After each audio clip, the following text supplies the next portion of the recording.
وبالأسحار هم يستغفرون. بسم الله الرحمن الرحيم. الحمد لله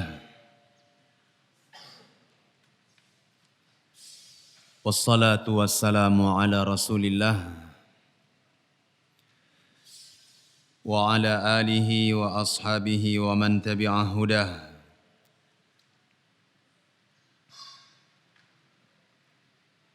أشهد أن لا إله إلا الله وحده لا شريك له وأشهد أن محمدًا عبده ورسوله صلى الله عليه وعلى آله وصحبه وسلم تسليما كثيرا. أما بعد, yaitu pembahasan tentang Ar-Rabb huwal Ma'bud, keyakinan seseorang tentang rububiyah Allah Subhanahu wa taala mewajibkan ia untuk menjalankan al-uluhiyah. Tayyib. Allah berfirman, ya ayyuhan nas wa'budu rabbakum. Wahai sekalian manusia, sembahlah oleh kalian Rabb kalian. Dari sini al-muallif mengambil kesimpulan Ar-Rabb huwal ma'bud. Yang namanya Ar-Rabb, yang menciptakan, memiliki dan mengatur alam semesta ini, ialah yang berhak untuk diibadahi. Taib. Naqra insyaallah. Qala al-musannif rahimahullahu ta'ala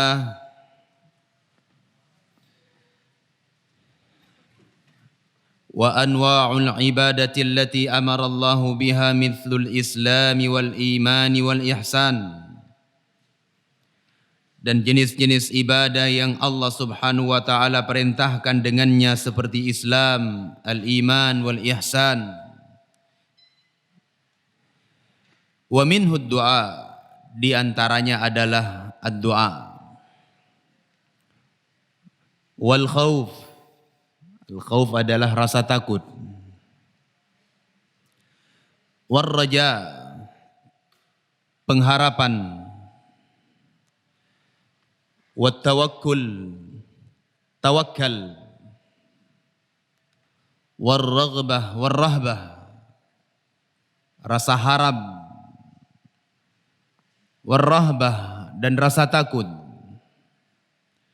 Wal khusyu' wal khasyah. Al khusyu' adalah khusyu'. Nanti akan ada penjelasan secara terperinci oleh Syekh rahimahullahu ta'ala. Wal khasyah. Al khasyah adalah rasa takut yang disertai dengan ilmu. Wal inabah. Kemudian al inabah, kembali kepada Allah Subhanahu wa taala. Wal isti'anah, meminta pertolongan. Wal isti'adzah,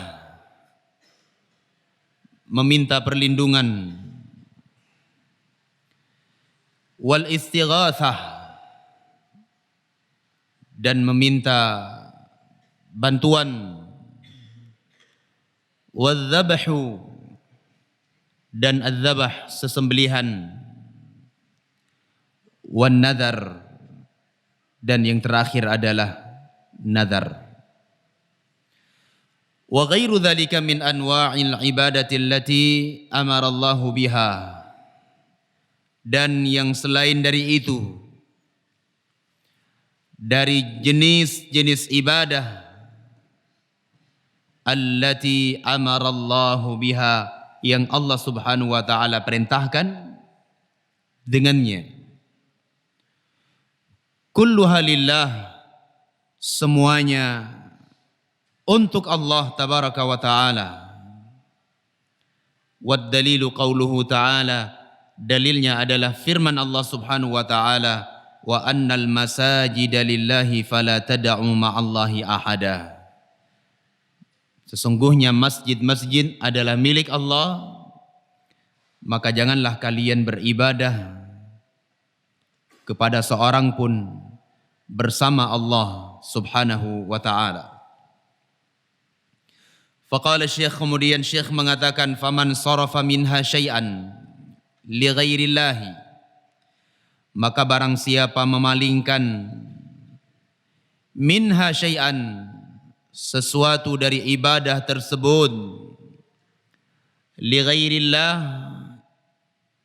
kepada selain Allah, fahuwa musyrikun kafir, maka ia adalah musyrik, kafir, keluar dari Islam. Wad dalilu qauluhu ta'ala, dalilnya adalah firman Allah Subhanahu wa ta'ala, wa man yad'u ma'allahi ilahan akhar, barang siapa menyeru bersama Allah Subhanahu wa ta'ala ilahan akhar, sesembahan yang lain, la burhana lahu bihi, yang tidak ada keterangan baginya, fa innama hisabuhu 'inda rabbih, maka perhitungannya adalah di sisi Rabbnya, di sisi Allah Subhanahu wa ta'ala.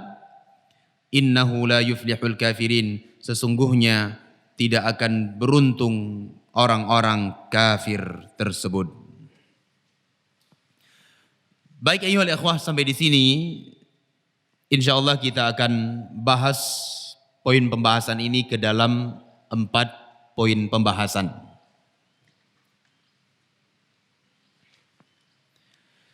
Baik, perhatikan ayyuhal ikhwah rahimani wa rahimakumullah. Dari ucapan Syekh rahimahullahu ta'ala, wa anwa'ul ibadati allati amarallahu biha, sampai terakhir yang kita baca tadi, insyaallah kita akan membahas ke dalam 4 poin pembahasan. Yang pertama yang ingin kita bahas adalah ta'riful ibadah, definisi ibadah.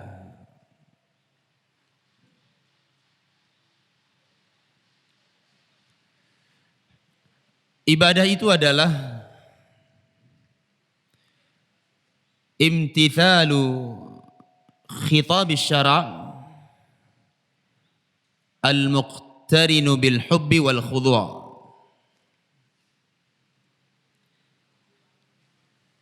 Makna ibadah adalah menjalankan perintah syariat,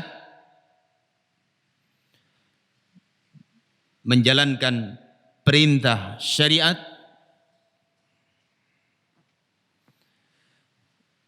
yang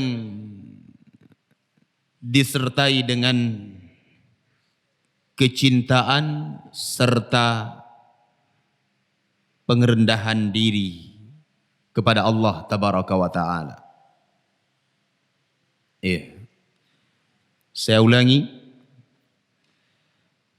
ibadah adalah imtithalu khitab syara', menjalankan perintah syariat yang disertai dengan al-hubb, kecintaan. Kecintaan kepada siapa? Kepada Allah tabaraka wa ta'ala.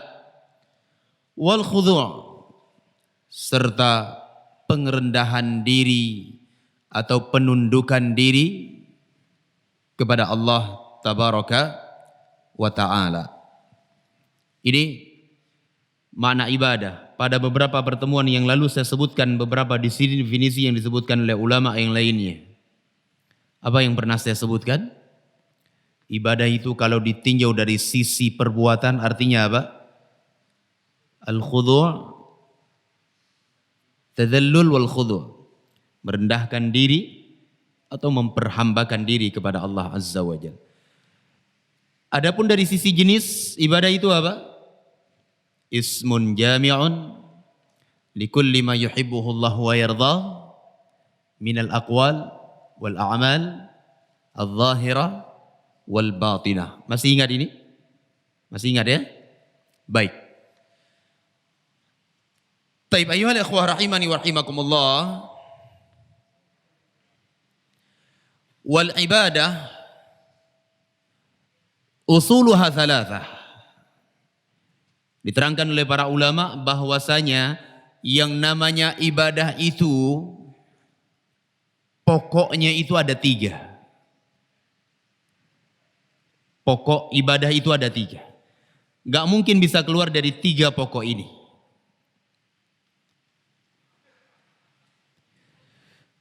Apa itu? Sudah disebutkan oleh al-muallif di dalam matan. Al-Islam, al-iman, wal-ihsan. Itu pokok dari ibadah.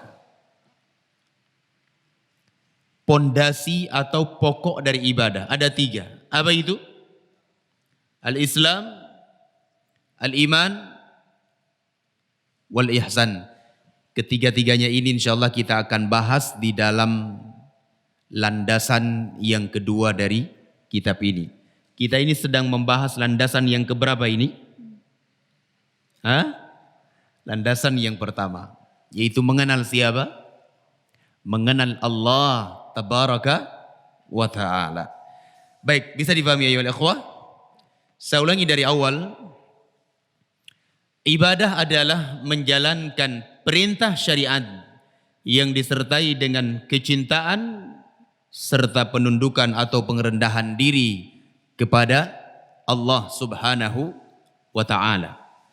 Dan telah kita sebutkan tadi bahwa pokok ibadah itu ada 3. Enggak mungkin bisa keluar dari 3 hal itu. Yang pertama adalah al-Islam. Yang kedua adalah al-iman. Yang ketiga apa? Al-ihsan.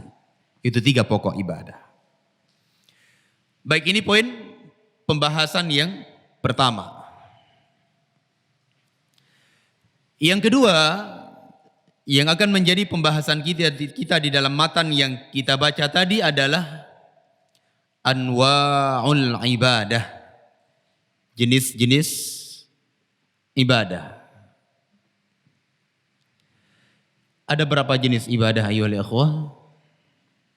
Ada berapa jenis ibadah? Berapa? Ada yang tahu? Yang ihsan, ada berapa jenis ibadah?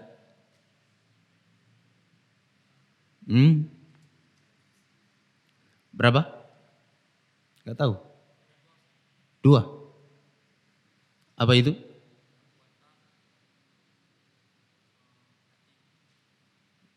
Ibadah hati dan jawarih. Labas. Taib. Antum perhatikan al-muallif mengatakan wa anwa'ul ibadati allati amara Allahu biha mithlul islami wal imani wal ihsan. Lalu Syekh mengatakan wa minhu, di antaranya ad-du'a.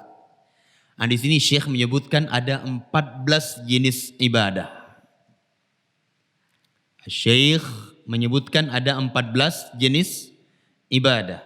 Namun ke-14 jenis ibadah yang disebutkan oleh Syekh ini tidak menunjukkan pembatasan. Bukan berarti bahwa jenis ibadah itu cuma ada 14 saja, tidak.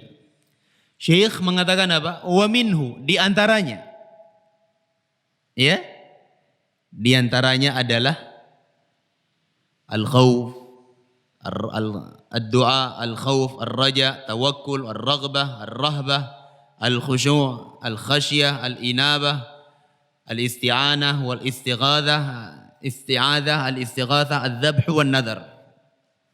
Nah, kelima-lima ini, ke-14 yang disebutkan oleh Syekh rahimahullah ini adalah bagian ataupun termasuk dari jenis-jenis ibadah yang Allah Subhanahu wa ta'ala perintahkan. Dan yang perlu dicatat adalah apa yang Syekh sebutkan di sini tidak menunjukkan pembatasan. Masih banyak yang tidak disebutkan oleh Syekh rahimahullahu ta'ala. Apa diantaranya? Salat, zakat, saum, al-hajj, dan yang lainnya. Ya, yang lainnya yang tidak disebutkan oleh Syekh rahimahullahu ta'ala. Taib. Ini pembahasan pada poin yang kedua. Poin yang ketiga,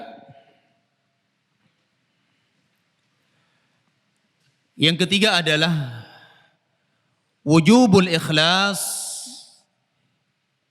lillahi ta'ala fil ibadah. Kewajiban berikhlas kepada Allah Subhanahu wa ta'ala di dalam ibadah. Kewajiban ikhlas di dalam ibadah. Nah, ini kita ambil dari ucapan Syekh rahimahullahu ta'ala. Apa kata Syekh? Kulluha lillahi ta'ala. Seluruhnya untuk Allah Subhanahu wa ta'ala. Syekh mengatakan di dalam matan, setelah beliau menyebutkan 14 jenis ibadah, beliau mengatakan kulluha lillah, semuanya untuk Allah Subhanahu wa ta'ala. Ini menunjukkan apa ya ikhwah? Menunjukkan bahwa yang namanya ibadah itu harus dimurnikan kepada Allah Subhanahu wa ta'ala. Bisa difahami ya ikhwah? Faham ya? Ada yang bingung tidak? Taib. Apa poin yang ketiga kita sebutkan? Apa poin yang ketiga? Wujubul ikhlas di dalam ibadah. Dari mana kita ambil?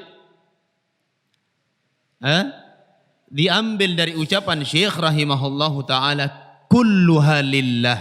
Semuanya untuk Allah. Semuanya untuk Allah Subhanahu wa ta'ala. Nah, sekarang dalilnya mana?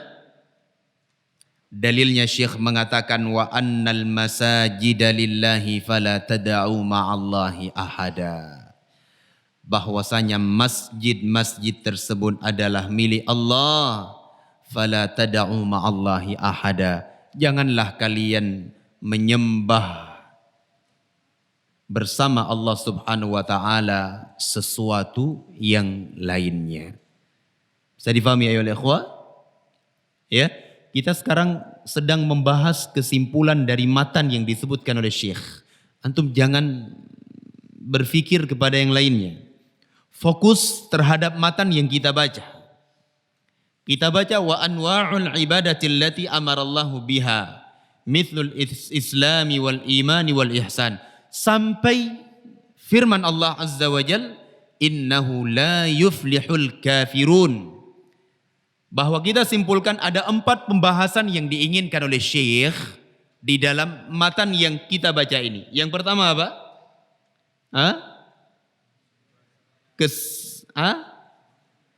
Definisi ibadah. Yang kedua, Syekh menyebutkan tentang apa? Jenis-jenis ibadah. Yang ketiga tentang apa? Kewajiban ikhlas di dalam beribadah. Dan Syekh sudah menyebutkan dalilnya. Wa annal masajida lillah fala tad'u ma'allahi ahada. Faham ya ikhwah? Taib. Al-masajid di sini kemarin kita sebutkan ada 2 penafsiran. Apa penafsiran yang pertama? Sultan.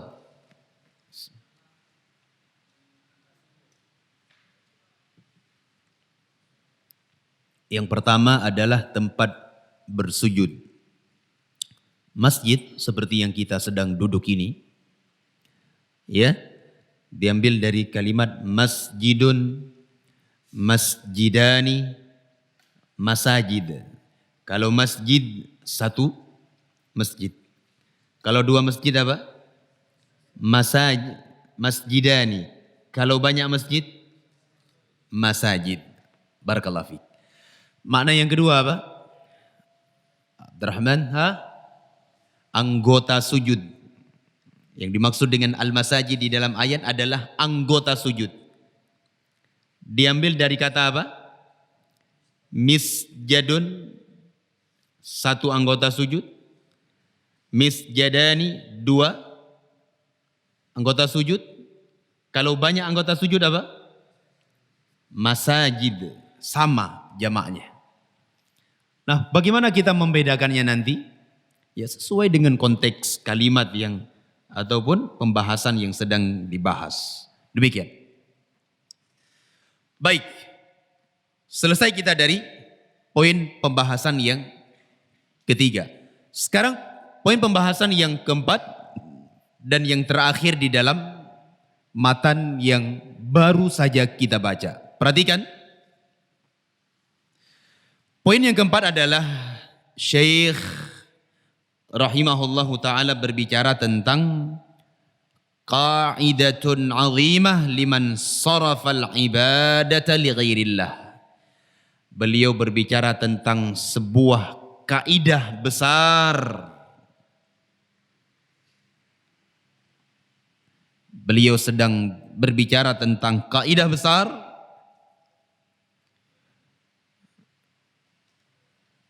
untuk orang-orang yang memalingkan ibadah kepada selain Allah.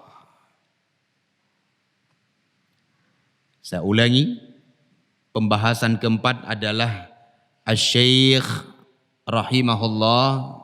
Siapa yang dimaksudkan dengan Syekh rahimahullah di sini? Gempar? Syekh Muhammad Ibnu Abdul Wahhab. Beliau ingin menggambarkan kepada kita tentang sebuah kaidah besar. Untuk siapa? Untuk mereka yang memalingkan ibadah kepada selain Allah Azza wa Jalla. Apa kaidahnya? Kaidahnya apa? Catat baik-baik. Asy-Syaikh mengatakan, "Faman sarafa minha syai'an li ghairillah fahuwa musyrikun kafir." Maka barang siapa memalingkan sesuatu dari ibadah tersebut kepada selain Allah, maka ia adalah seorang yang musyrik, keluar dari agama Islam. Faham sekarang kaidahnya? Faham ya? Ada di matan. Syekh sebutkan di dalam matannya. Perhatikan. Faman sarafa syai'an li ghairillah, maka barang siapa memalingkan sesuatu dari ibadah itu kepada selain Allah, ya, fahuwa musyrikun kafir, maka ia adalah seorang yang musyrik kafir. Nah, ya, ini kaidah yang disebutkan secara umum, ya. Tapi enggak boleh nanti antum lihat ada orang yang melakukan perbuatan syirik langsung antum tunjuk mukanya, kamu ini kafir, keluar dari Islam. Nah, enggak boleh seperti itu. Itu ada aturan tersendiri di dalam agama kita. Syekh cuma menyebutkan secara umum. Sehingga ini sebagai bantahan kepada orang-orang yang menuduh Syekh Muhammad bin Abdul Wahhab bahwa beliau mengkafirkan muslimin. Beliau tidak kafirkan muslimin. Beliau cuma menyebutkan siapa saja yang memalingkan jenis ibadah kepada selain Allah, maka hukumannya apa? Musyrik. Nah, sekarang ada orang yang ia memberikan doa kepada selain Allah.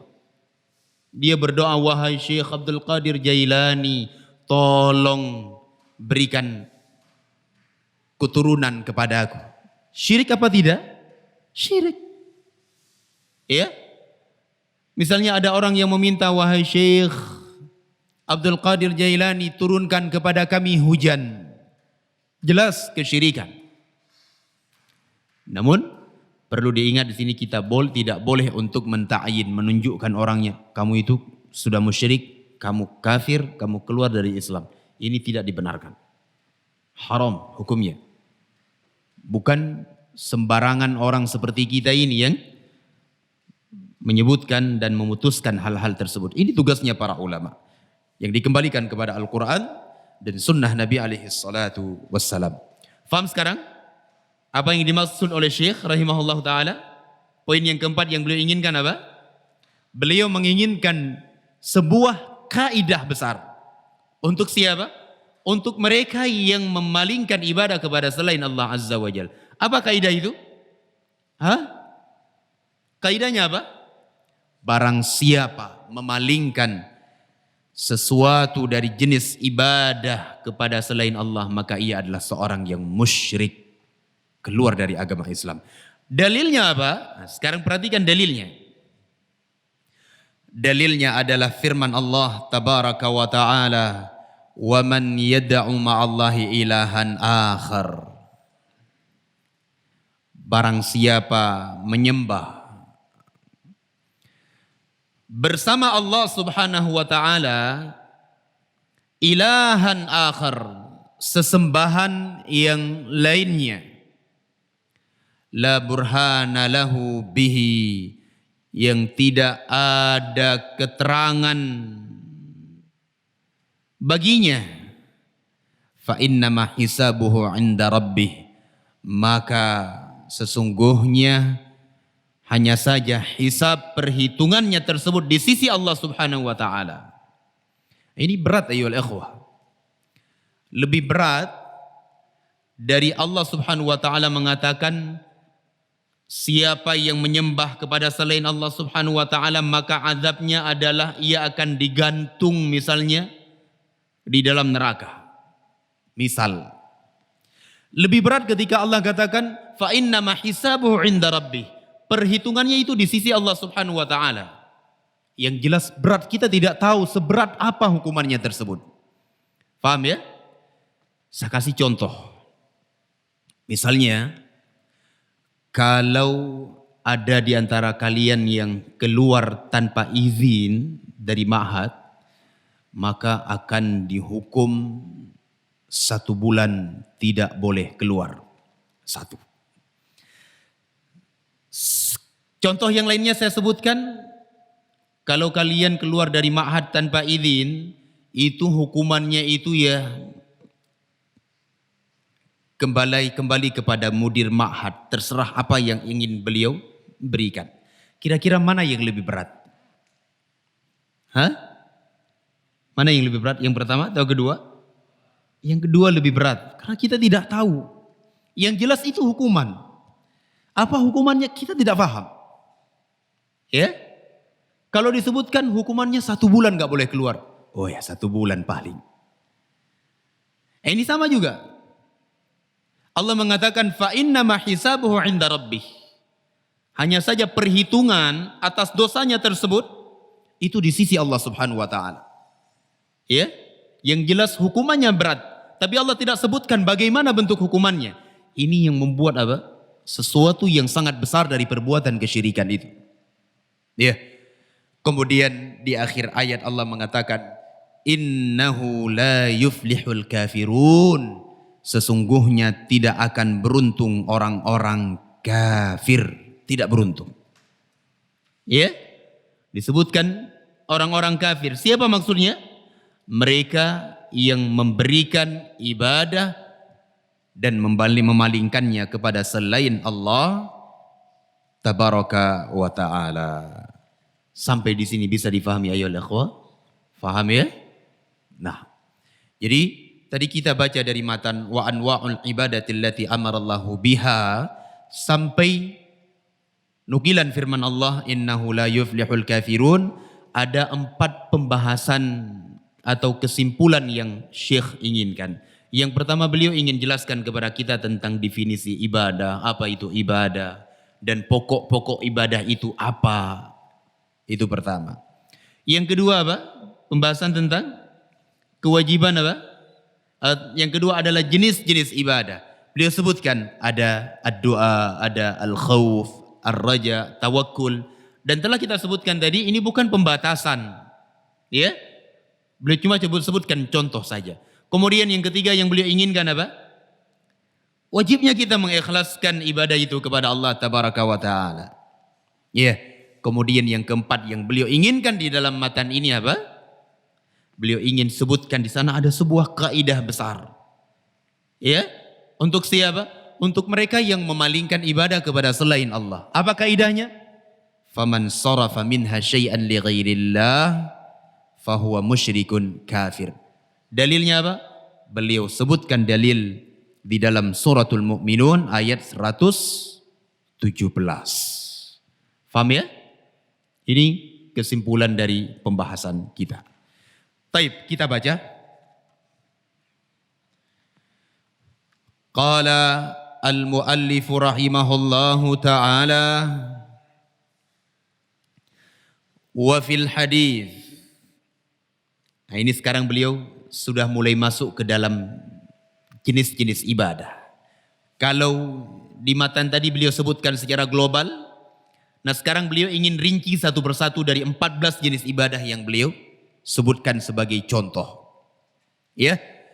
Wa fil hadithi, dan di dalam al-hadith, ad-du'a'u mukhul ibadati. Doa itu adalah pokok dari ibadah, atau diartikan dengan inti ibadah. Doa adalah inti ibadah. Kenapa dikatakan inti dari ibadah? Kita akan jelaskan nanti.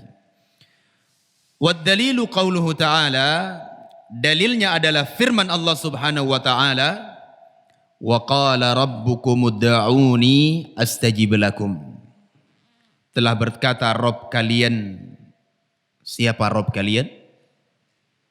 Allah tabaraka wa taala. Ud'uni, berdoalah kalian kepadaku. Astajib lakum, niscaya aku akan kabulkan untuk kalian. Innal ladzina yastakbiruna an ibadati, sesungguhnya orang-orang yang menyombongkan diri dari beribadah kepadaku, maksudnya adalah dari berdoa kepadaku, sayadkhuluna jahannama dakhirin, maka niscaya mereka kelak akan masuk ke dalam neraka jahanam dalam keadaan hina. Baik, sampai di sini kita baca. Enggak boleh banyak-banyak. Taib, sampai pembahasan matan yang dinukilkan oleh Syekh rahimahullahu ta'ala, kita ingin sebutkan ada 3 poin pembahasan di dalam jenis doa yang jenis ibadah yang pertama ini. Dicatat baik-baik. Ihsan tidak mencatat? Hah? Ada ya? Nah, soalnya kita bukan seperti Imam Bukhari ini. Kalau Imam Bukhari enggak pernah beliau mencatat hitam di atas putih. Iya. Beliau tidak demikian. Al-Imam Ad-Daraqutni disebutkan beliau mendengar pengajian ataupun syekhnya menjelaskan dalam keadaan mengantuk. Tapi semuanya masuk. Kalau kita mengantuk, yang sudah masuk keluar semuanya. Beda. Baik, perhatikan dari matan yang Syekh sebutkan, dari kalimat wa fil hadithi ad-du'a mukhul ibadah sampai firman Allah Azza wa Jalla sayadkhuluna jahannama dakhirin, ya. Ini ada 3 poin pembahasan yang ingin kita bahas sebagai kesimpulan. Yang pertama adalah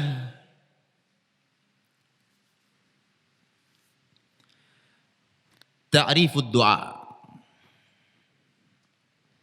Yang pertama yang ingin kita bahas adalah definisi doa. Yang ingin kita bahas adalah definisi doa. Karena beliau ingin membahas tentang jenis ibadah yang pertama apa? Doa. Sebelum saya sebutkan definisi doa, ada sebuah pertanyaan. Kenapa Asy-Syaikh rahimahullah ta'ala memulai dengan ibadah doa di dalam kitab ini? Ya? Jawabannya adalah karena doa itu adalah inti ibadah. Semua amalan apa saja yang kita lakukan, di dalamnya terkandung apa? Doa. Ya, nanti kita akan sebutkan doa apa yang masuk ke dalam seluruh jenis ibadah. Baik, ayyuhal ikhwah rahimani wa rahimakumullah. Pembahasan yang pertama yang ingin kita bahas adalah ta'rifud doa. definisi doa. Nah, doa itu diterangkan oleh para ulama ada dua makna. Doa memiliki dua makna. Yang pertama, makna doa secara umum. Yang pertama adalah makna doa secara umum. Nah, makna doa secara umum maksudnya adalah imtithalu khitab syara' al-muqtarin bil hubbi wal khudu', sebagaimana yang kita sebutkan sebelumnya, yaitu menjalankan perintah syariat,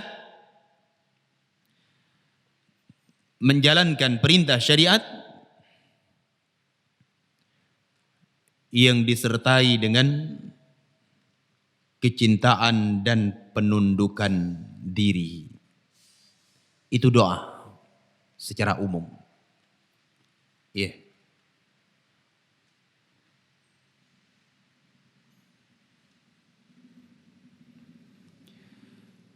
Adapun yang kedua, makna doa secara khusus. Adapun yang kedua adalah makna doa secara khusus. Maknanya apa?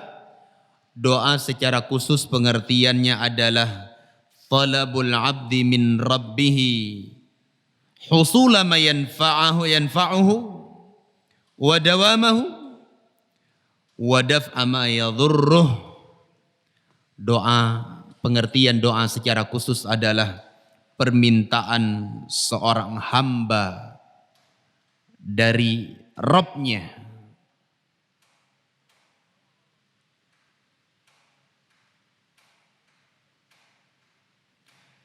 permintaan seorang hamba dari Rabb-nya,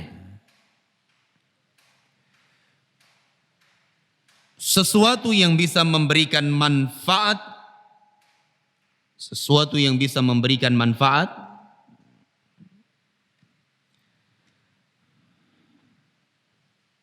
dan menolak kemudaratan.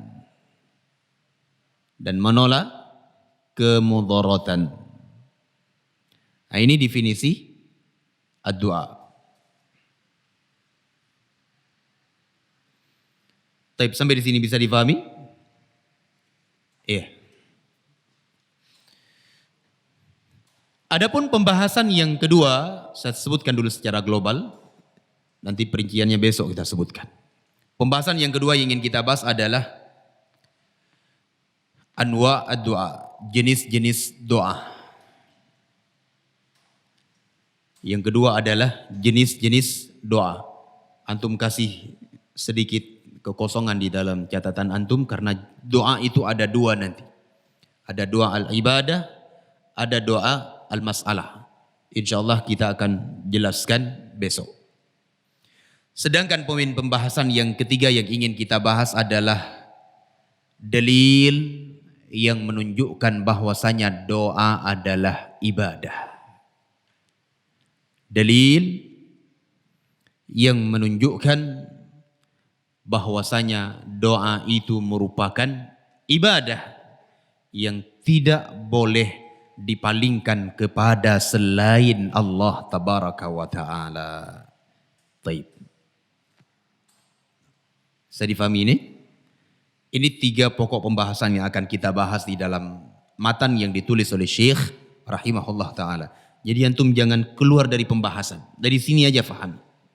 Semuanya ada disebutkan oleh Syekh rahimahullah ta'ala. Kita cuma ingin menyimpulkan saja. Faham ya? InsyaAllah yang tersisa dari 2 poin pembahasan lagi kita akan sebutkan pada pertemuan besok. Biidznillahi ta'ala. Sampai di sini bisa difahami ya? Baik, naktafi bihadza.